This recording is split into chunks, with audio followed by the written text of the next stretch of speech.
Bom dia, meus amados. Vamos para mais um áudio neste sábado, dia 9 de setembro de 2023. Hoje é interessante que hoje tem um portal, né? 9 do 9. Não é o portal mais importante de setembro, porque teremos o portal do equinócio, 21, acho que é dia 21, né? 21 do 9. Enfim, o dia que inicia a primavera. Eu ultimamente não me apego mais tanto em datas e estou começando a me perder nos dias, né? Mas é normal. Logo, logo nós não precisamos mais de calendário nem de relógio. Porque o único tempo que vai existir é sempre o eterno agora, onde nós não teremos mais nenhuma dificuldade em ter o passado e o futuro junto com o agora, com o presente, né? Mas enfim, 9 do 9, portal aberto. É interessante porque a gente acha que o portal abre no dia certo, 9 do 9. Não. O portal, geralmente, ele tem um tempo, uma janela, que fica aberta. Ele abre e fecha dentro de um tempo. Normalmente é 21 dias. Então ele começa 10 dias antes e 10 dias depois, mais o dia do calendário. Então são 21 dias.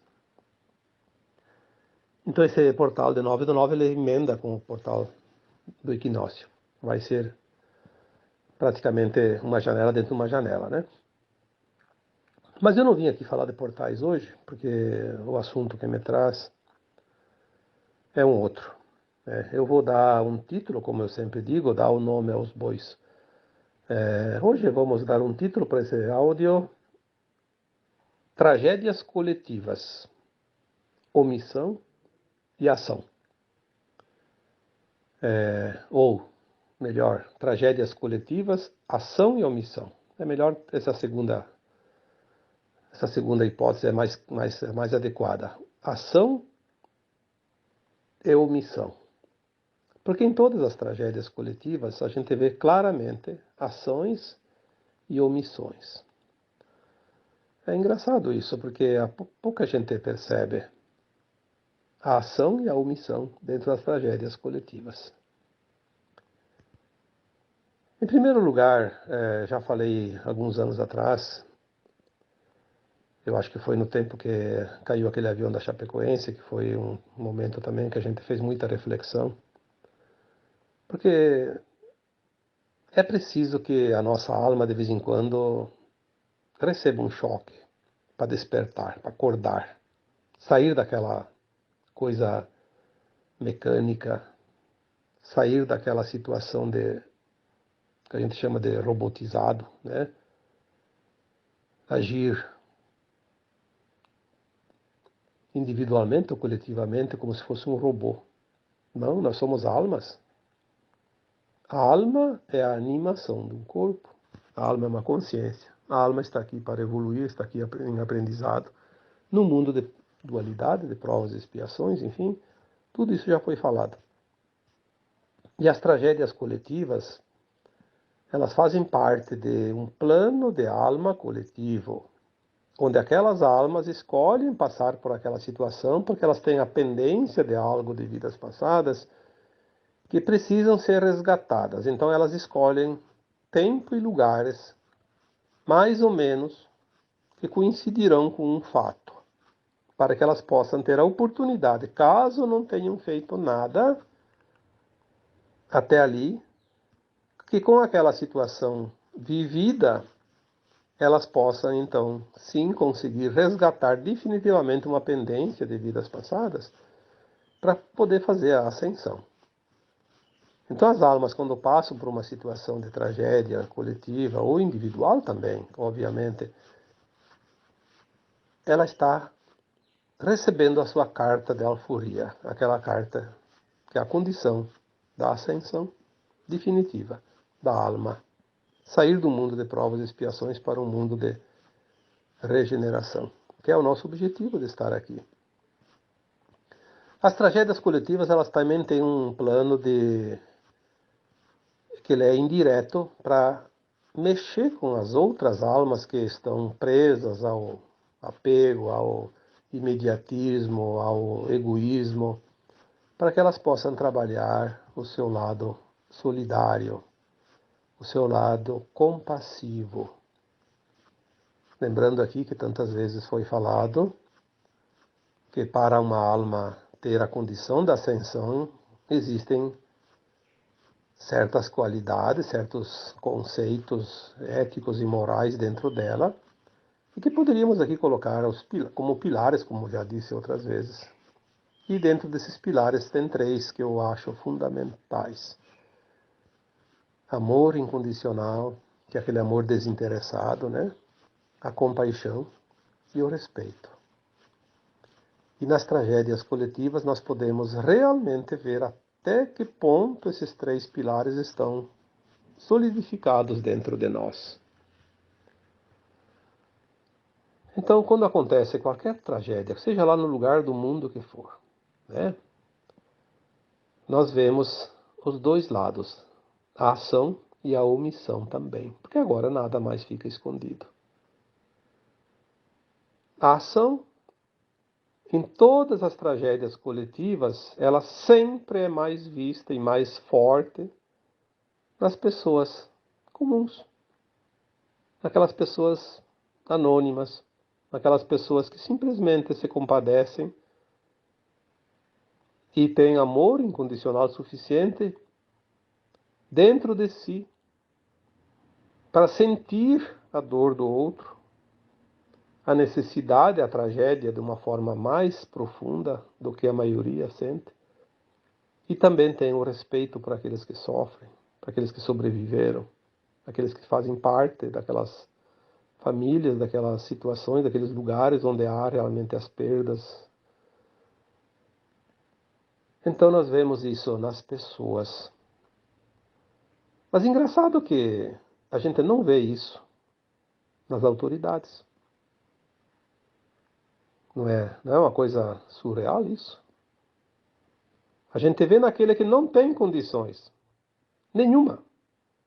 Não tem poder, não tem recursos, não tem nada, mas ele vai lá. Você não tem como ajudar financeiramente em donativos, em doações, de uma forma de amparo ou outra, acolher alguns que precisam de amparo, daqueles que sofreram as tragédias. Muitos vão lá ajudar, né? E, pessoalmente. E aquelas pessoas que são as autoridades, que deveriam zelar pelo povo, pelas pessoas, a mídia que deveria anunciar a verdade, mostrar, se compactua com a força maligna para esconder, para evitar que se responsabilize quem de fato deveria ser responsabilizado, porque para tal estão na posição que estão, no cargo que estão, né?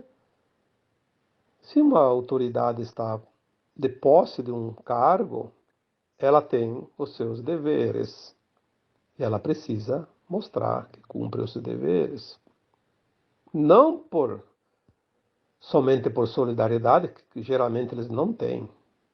Porque hoje quem tem o poder não tem, na verdade, né, essas qualidades é o que falta. Tem muito de uma coisa e falta tanto da outra parte, né? São as polaridades. Mas para que ele não seja criticado, que ele não seja visto como omisso, então a mídia geralmente, agora, ultimamente, faz muito isso. Ela omite os fatos, ela faz uma camuflagem, dá uma nova dimensão das coisas diferente para que recaia menos cobrança sobre aqueles que são realmente pagos e muito bem pagos e eleitos e colocados em seus cargos, em seus poderes, em seus pedestais, para que possam, nessas horas, mostrar realmente o poder de decisão, de ação. E no que nós vemos é realmente o contrário, a omissão. Então, a ação acaba sendo daqueles que menos responsabilidade teriam, que largam os seus afazeres, que largam as suas coisas, largam as suas coisas e às vezes até se desfazem de recursos que faz falta para eles para poder entrar na solidariedade em benefício daquele que está precisando. E aqueles que se locupletam com o poder, que têm todos os recursos, mas preferem comprar apoio do que dar apoio àqueles que realmente precisam. Eu vou citar dois exemplos. Não vou tão longe, porque nós temos exemplos todos os dias, todas as horas, todos os meses, todos os anos. Dois exemplos.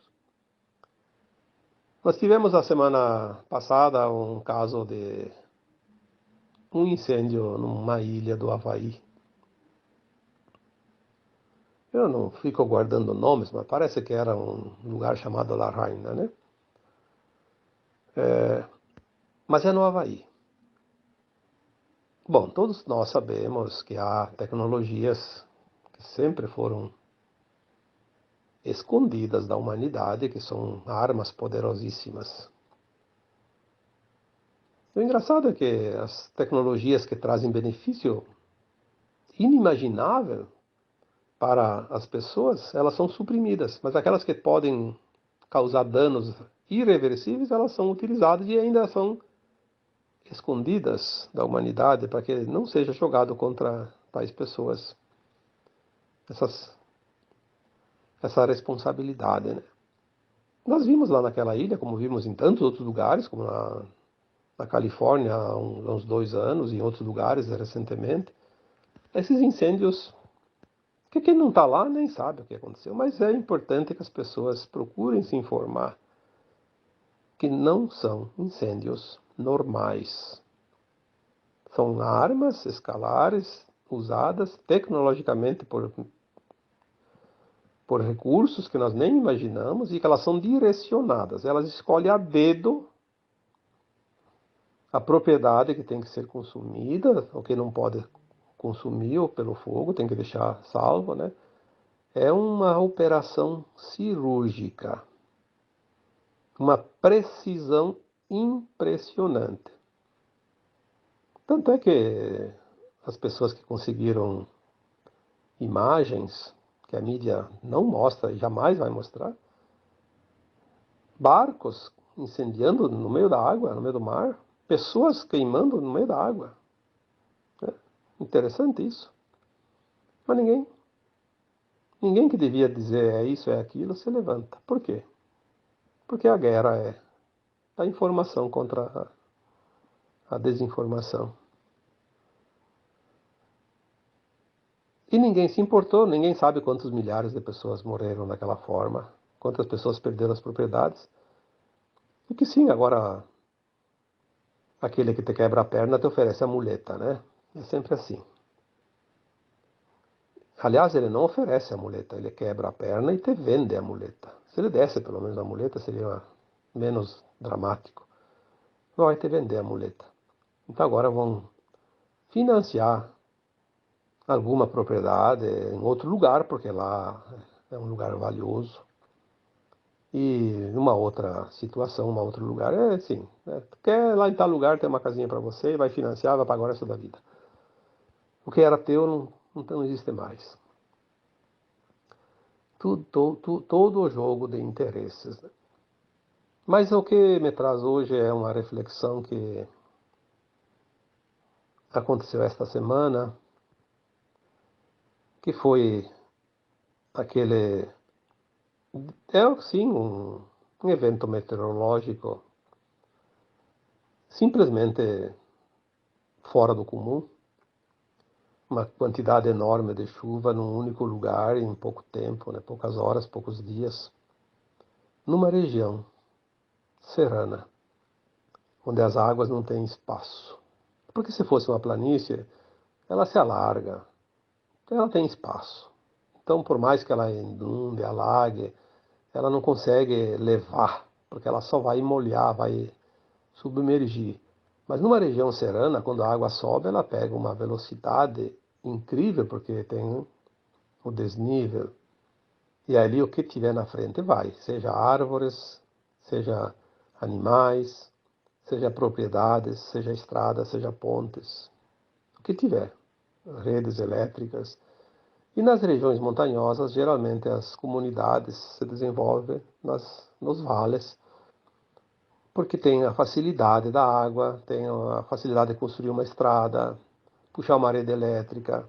Então as comunidades se desenvolvem ao longo dos rios. Pequenos rios, não são rios muito grandes, porque na serra não são tão grandes, mas que eventualmente eles se tornam uma armadilha também, é óbvio, e tem sempre um risco maior. Mas há regiões, como essa região do Rio Grande do Sul, que foi atingida essa semana, é uma região de imigrantes, né, europeus, a maioria italianos, alguns alemães, outros de outras raças também, de outros países, mas são pessoas que enfrentaram uma imigração e desenvolveram ao longo de um século e meio, em média, um grande progresso. Trouxeram o progresso, trouxeram o desenvolvimento de uma região, transformaram em riqueza o seu trabalho e geram recursos para si, para os outros e para o Estado, para os governantes, principalmente, que são aqueles que recebem o grande quinhão de quem trabalha e que são aqueles que deveriam zelar pelos seus povos, pelos seus contribuintes, principalmente, se não for pelo amor, pelo menos pelo interesse dos recursos gerados. Mas a gente não vê uma coisa e não vê outra, né? Além de tudo, é uma região que eu conheço bem, porque eu nasci na minha infância, me banhei naqueles rios. Era o meu banho. Não tinha chuveiro, não tinha luz, não tinha energia elétrica, né? Não tinha nada, então a gente ia tomar banho de rio. Era o rio que nos lavava, a água do rio. A gente ia para a roça, trabalhava, se sujava todo com terra, com poeira, com barro. E depois a gente ia para o rio se lavar para depois ficar dentro de casa à noite e dormir e acordar no outro dia e trabalhar de novo. E nessas águas eu me banhei. Nessas águas, desses rios, dessa tragédia.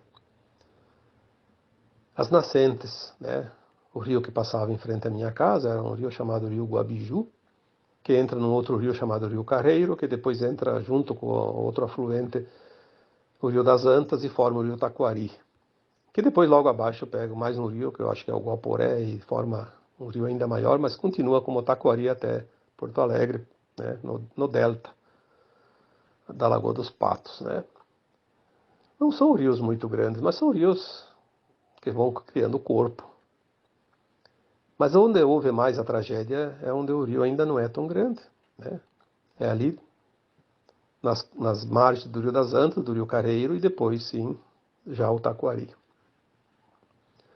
Uma região que eu tenho lembranças dos lugares, porque eu andei para aquelas regiões, convivi naquela região, né, um tempo de criança principalmente, e mais recentemente, às vezes eu passo por lá também. Uma região riquíssima, de propriedades muito bem estruturadas, ricas propriedades, né, apesar de ser pequenas propriedades, um conforto que se conseguiu depois de um século e meio, através de várias gerações, e que gera uma riqueza extraordinária, porque a riqueza não é dada pelas grandes indústrias, onde são sempre beneficiados com favores. É aquelas pequenas propriedades, aquelas pequenas indústrias, aquela pequena empresa, aquele pequeno agricultor que trabalha e contribui com cada centavo que ganha, contribui com os seus impostos, com a sua contribuição para o Estado, para manter esse grande cabide público que sobra gente pelos cotovelos e não se sabe onde colocar mais os cargos, com ricos salários, que vivem no conforto do ar-condicionado, das viagens aéreas, e que não se importa nem um pouco de onde vem o seu dinheiro, do seu salário. E essas pessoas que pagam nunca reclamaram de nada. Contribuíram silenciosamente, porque também é um dever contribuir, sim. Manter a máquina estatal, por enquanto, ainda é uma contribuição e um dever, porque ainda é assim que funcionam os sistemas. Mas não precisava ser tão inchada dessa forma e tão exploradora como é, né? E foi essa região que essa semana passou por uma catástrofe que ninguém que está fora pode imaginar. Porque a mídia se omite. A mídia mostra alguns lancezinhos aqui e ali. Tem algum repórter que até se anima a fazer uma coisa. Mas depois quando vai lá para divulgação é cortado as partes que não interessa. Porque compromete aqueles que pagam a mídia religiosamente para omitir fatos e inventar fatos. A tragédia ela é realmente inimaginável. É tão grande que eu nem assisti nada. Vi algumas informações. Aliás, nem sei quantas pessoas desencarnaram, porque não assisto ao noticiário. Eu sei que são muitas dezenas já confirmadas, mas pode chegar a centenas, porque tem muita gente ainda que não foram encontradas. Porque uma enchente dessa leva pontes inteiras, não vai. Como é que vai achar um cadáver depois aonde e como, né? Mas é uma tragédia realmente muito grande. Mas não é pelo fato dos mortos em si, porque desencarna aquele que precisa desencarnar, na hora que ele pediu e da forma que ele pediu, para finalizar um projeto de alma. Eu vi pessoas em certos relatórios que ficaram uma noite inteira no telhado de uma casa, sem saber se aquela casa ia embora, se ia continuar ali, se a água ia subir acima do telhado. Aí eu fico imaginando a dor, o sofrimento, a tortura que um ser humano precisa viver numa situação dessas. Pessoas que ficaram agarradas no teto, na copa de uma árvore, uma noite inteira também, se fosse pelo menos de dia, mas de noite. E eu vi uma foto lá que alguém tirou de porcos agarrados num telhado. Não sei se era de uma casa ou se era um chiqueiro. Um animal agarrado com as duas patas dianteiras, se segurando, porque a água estava com metade do corpo dele já coberto de água, né? Aí quantos animais foram levados, né? Cavalos, bois, vacas, carneiros, cachorros, gatos, galinhas e animais que não são domésticos também, né? Quantas casas foram levadas embora, quantas pontes, praticamente todas as pontes, comunidades inteiras sem comunicação. Aí tem cidades lá que, tipo Roca Salles e Mussum, que foram das mais prejudicadas, pelo que se viu, né? Não sei, talvez tenha outras lá que a gente não saiba, que praticamente desapareceram. Não há mercados, não há farmácias, não há lojas, não há nada. Não há água, não há luz, não há comida, não há mais nada. E as pessoas sem as casas, sem os seus pertences, sem os seus móveis, sem os seus documentos, sem as suas roupas, sem as suas camas, sem os seus quartos para dormir. Pessoas que perderam seus carros, quantos, né? Suas máquinas agrícolas. As indústrias, quantas indústrias perderam tudo, seus estoques, sua produção. Lojas que perderam seu estoque, mercados que perderam tudo. O mercado que eles têm um abastecimento para a cidade inteira por um mês, dois, ficou sem nada. E as pessoas, muitos nem sabem, porque há a omissão de quem devia ser a ação.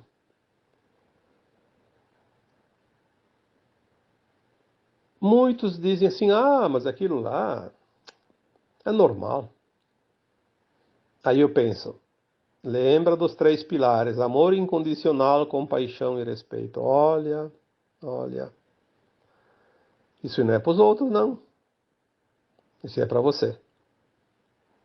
Se você não sente compaixão numa hora dessas, se não é solidário, não precisa contribuir. Não precisa dar teu dinheiro, tuas coisas, se você está até difícil para você. Muita gente não tem nem para si. Mas pelo menos sinta a compaixão. Seja solidário, porque daqui a pouco a vez pode chegar para ti.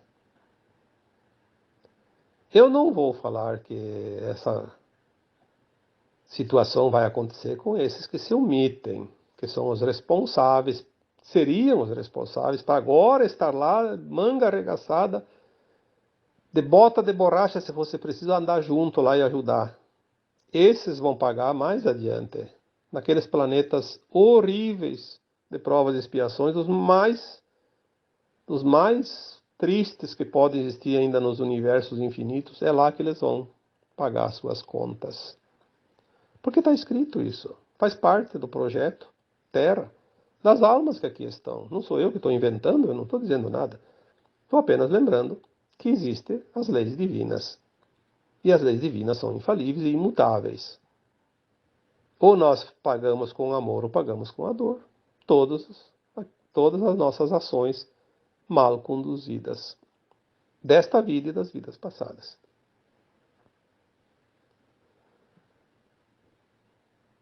Eu não vejo outra alternativa a não ser algumas ocorrências ainda acontecerem para demover certas almas da sua dureza. Porque tem almas boas que estão duras por não fazer nenhum esforço para mudar. Mas elas já teriam ainda condições, sim, de fazer a sua ascensão e ir para a nova terra. Mas talvez algumas tragédias ainda vão mexer com essas almas endurecidas, vão dar uma oportunidade de se amolecerem um pouquinho. O que nós temos visto é a ação da comunidade, das pessoas de bem.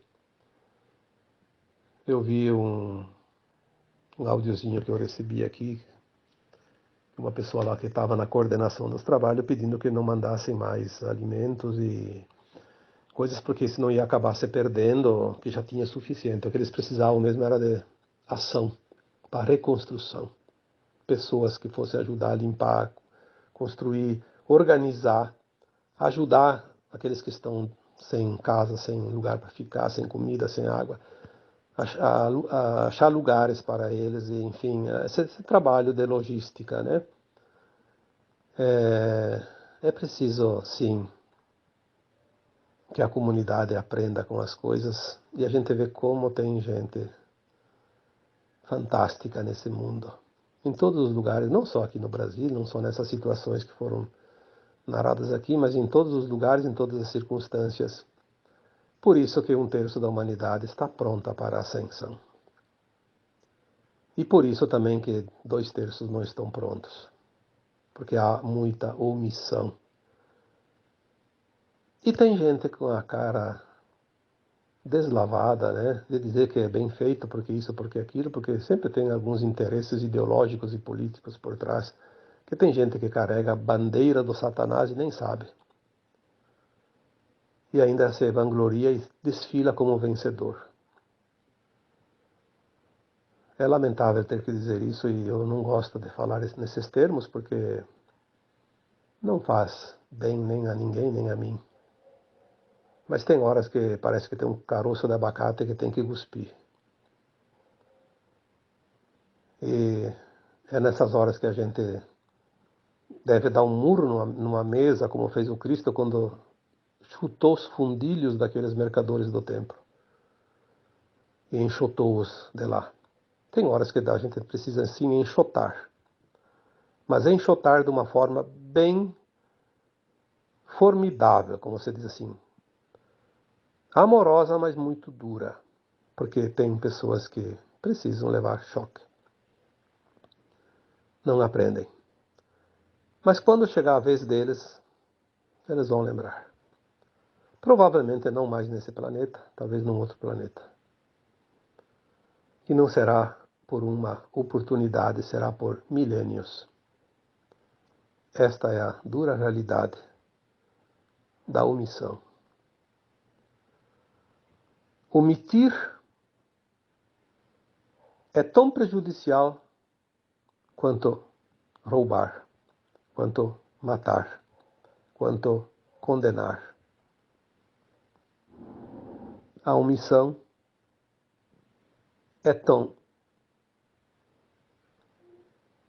negativa quanto aquele que faz uma ação do mal. Mas a ação bem feita, a ação voluntária, a ação solidária, compassiva, esta sim é a tábua de salvação de muita gente. Fica aqui essa reflexão, pois quem consegue sentir a compaixão sente a dor alheia. E nessas horas nós sentimos a dor de cada um. E temos também que ter muita força para superar não somente os nossos difíceis trampolins que ainda precisamos passar, mas também superar a dor do outro quando sentimos ela forte, rebombar em nós mesmos. Que a misericórdia divina seja generosa com todas as pessoas que estão passando por dores e sofrimentos, e que a providência divina seja compassiva com aqueles que se omitem nessas horas. Aqueles que deviam agir e se omitem. Aqueles que deviam ser solidários e ainda encontram motivos e ocasiões para rir da desgraça dos outros.